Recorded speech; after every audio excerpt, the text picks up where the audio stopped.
Ano nga ba yung metabolic syndrome? Why is it a big deal and why is it the cause ng karamihang mga Pilipino na nagkakasakit? Dahil siya po ay clustering. It's a clustering of a few different clues na nagsasabi na ang iyong metabolism ay hindi maayos. Pag hindi gumagana ng maayos yung metabolism mo, kapatid, dyan pumapasok yung mga napakaraming sakit. The first thing is yung abdominal obesity. Sa kultura natin mga Pilipino, pag nagkaanak ka na, pag nanganak na, parang acceptable na yung babae magkaroon ng mga salbabida. The science is showing us that it's not just a vanity metric. Hindi lang po yan dahil lang kapag ka ikaw ay hourglass figure, no? Yung 36, 24, 36 na sinasabi ng araw, yan ay para lamang sa vanity. Para sa kagandahan, hindi po. Meron talagang scientific basis kung bakit hindi dapat malaki ang bilbil, hindi dapat protruding yung tiyan. Kung lalaki naman, karamihan kasi ng lalaki, wala naman silang balakang, no? So, most of the time, yung paglaki ng ditong front part ng tiyan, na parang may bola na siya sa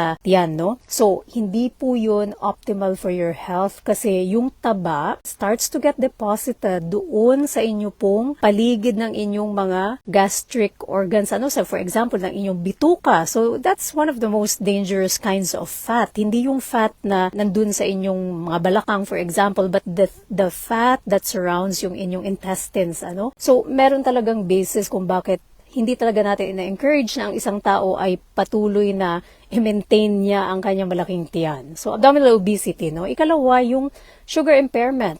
So, that's another component ng metabolic syndrome, right? Yung pagmataas yung iyong fasting glucose. So, syempre, yun po ay giveaway na hindi maganda yung iyong metabolism. Ikatlo, pag mababa yung iyong HDL. Kasi HDL, so high density lipoprotein, protective po siya sa heart disease. So, pag mataas yung iyong HDL, maganda yung outcome nun. Lalo pa at kung mababa rin yung triglycerides. Again, triglycerides is a marker of carbohydrate metabolism. Paano nga ba nalalaman itong mga bagay na to? Hinuhulaan lang ba? Hindi po. You have to do yung inyong lipid panel and then yung follow-up tests. Ano po? Mababang HDL, mataas na triglycerides, that increases your risk for heart disease. Ano po? So, kaya nga po, I really love yung low-carb Mediterranean. Kasi pag kumakain ka Mediterranean food, you're eating a lot of polyunsaturated, monounsaturated fats. So, yan na po yung mga olive oil natin, avocado, handful of nuts, hindi naman sobra-sobra, handful of nuts, walnuts,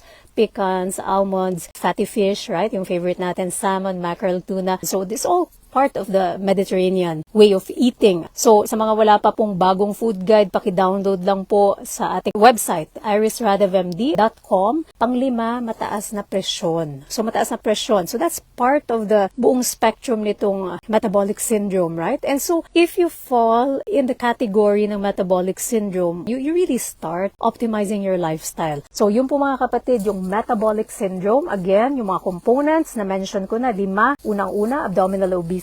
Kaya nga, you have to know your waist-height ratio. Nandoon yung video natin, pakihanap sa Reels. Number 2, pag mataas ang inyong fasting glucose, so mataas ang A1C or talagang diabetic na kayo dati, so that's again a component of the metabolic syndrome. Number 3, mababa ang inyong HDL. Number 4, mataas yung inyong triglycerides. And number 5, mataas yung inyong presyon. So those are the 5 na components nitong metabolic syndrome. Kung meron ka na niyan, it is a wake-up call to you. You are not in optimal metabolic health. Kailangan mo nang baguhin yung iyong lifestyle.